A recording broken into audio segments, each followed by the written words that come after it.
가전제품에서 들리는 소음의 비밀, 피해자 가족이 마주한 진실.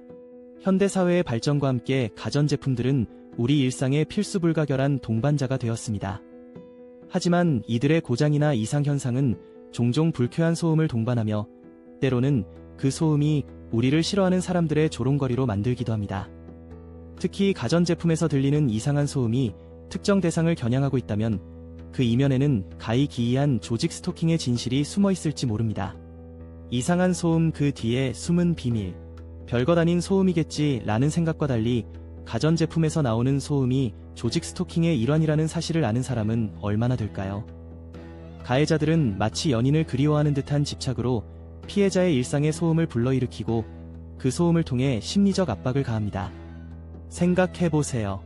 가전의 불쾌한 소음이 마치 우리 관계는 특별해 라고 외치는 듯이 들린다면 이 얼마나 우스꽝스러운 광경인가요? 가해자들은 전파 무기의 영향을 받아 변칙적인 행동을 보이며 심지어 자신이 저지르고 있는 일에 비정상성을 전혀 인지하지 못합니다. 피해자는 그들에게 전혀 관심이 없지만 그들은 마치 극소수의 팬들이 아닌가 싶을 정도로 피해자에게 집착하며 끊임없이 따라붙습니다.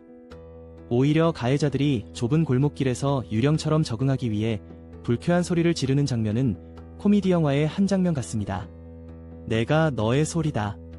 가전제품의 소음이 단순한 기술적 결함이 아닌 심리적 압박의 도구로 사용될 때 우리는 그 기이함에 대한 본질을 감지해야 합니다.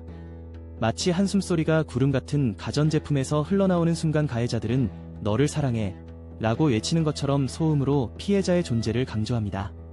그들이 그리워하는 건 소음이 아니라 피해자의 반응입니다. 가해자들은 자신들의 이성이 파괴된 채로 소음이 담긴 가전제품을 통해 피해자의 주의를 끌고자 했습니다. 이들의 행동이 불쾌하지만 코믹한 이유는 그들이 그토록 소음에 집착하는 동안 피해자는 그들에게 떨어지는 관심이 전혀 없기 때문입니다. 이어지는 내용은 블로그 게시물에서 확인하실 수 있습니다. 게시물 링크는 더보기란 또는 고정 댓글을 참고해주세요. 영상이 도움이 되셨다면 좋아요와 구독 부탁드립니다. 감사합니다.